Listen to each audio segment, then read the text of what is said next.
Welcome to a short reflection by Sebastian Mahfoud on Canto 32 of Dante's Inferno. The poets have descended onto a lake of ice, a lake named Cocytus, which is the fourth and final body of water in hell. And Dante learns that frozen within the lake are the bodies of the treacherous, those who committed the compound fraud of betraying those who trusted them. This ninth circle is divided into 4 rounds, the first of which is Caina, named after Cain, who killed his brother Abel. Herein we find the traitors against kin.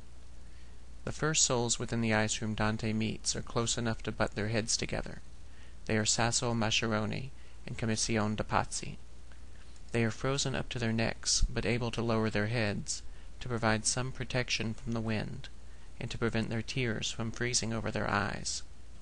As we'll see in the next canto, when tears do freeze on the outside, they continue on the inside, the compound water compounding the pressure inside each sinner's head. Dante takes a few more steps and crosses over into the second round of the ninth circle, a place called Antenora, wherein are encased the traitors against their country. Here he accidentally kicks the head of Bocca degli Abati, then demands to know the sinner's name. When Dante identifies himself as living, and as one destined to return to earth, the sinner declares that he has no wish for fame and wants to be forgotten.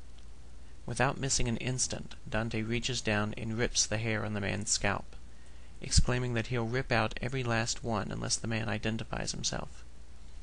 Ratted out by one of his countrymen, Fuoso da Duera, who demands to know, ironically considering the circumstances, what the hell's wrong with him, Bocca then begins to rat them out, one after another. "I saw 2 souls together in a single hole," Ciardi translates.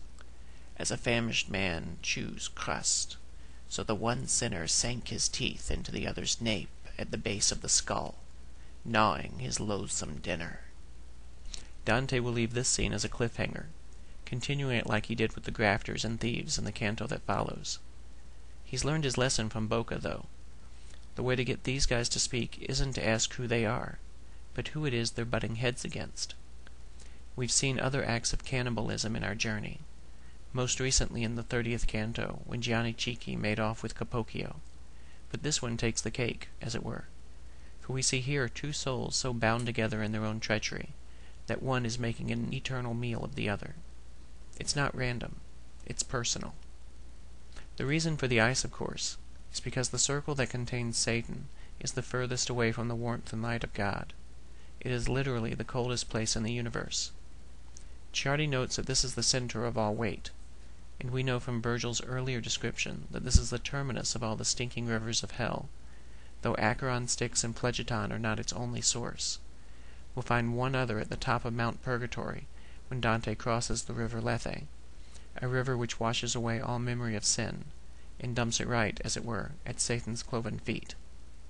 When we betray those who have a natural claim on our affection, we demonstrate a lack of charity, of love, not only for the warmth of God, but also for all human warmth, as Ciardi notes.